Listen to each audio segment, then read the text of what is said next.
आज जायनी ज्वालामुखी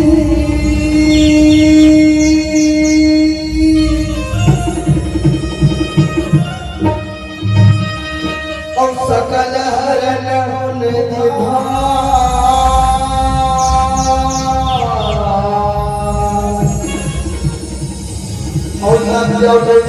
जो माता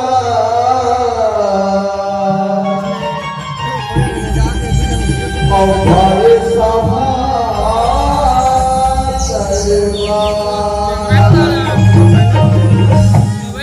आज भर सभा दरबार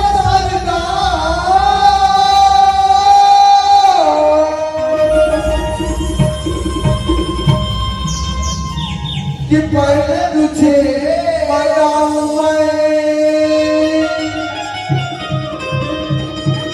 आगे कट में विराज मैया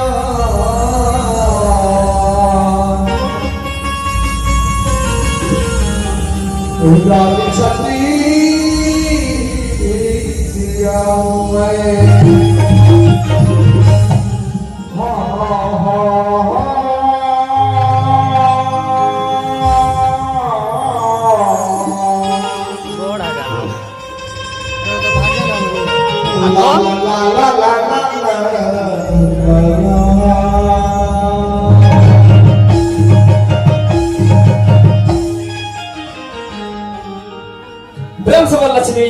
मैया की जय, दुर्गा मैया की जय, चंडी मैया की जय, निरई माता की जय, प्रेम से लगाओ के शीतला मैया की जय जय।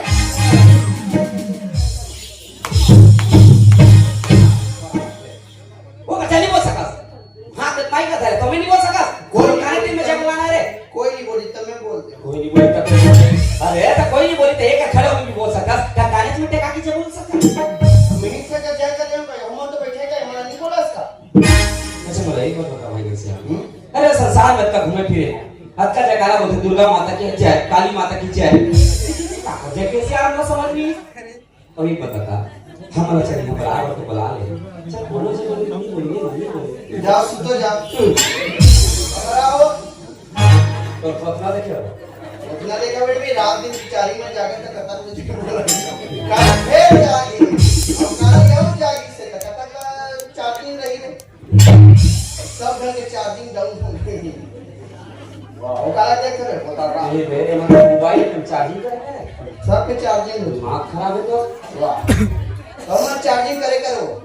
पुरुष मन भट्टी जा चार्जिंग कर छत्तीसगढ़ सरकार है तो महिला भट्टी खोलना चाहिए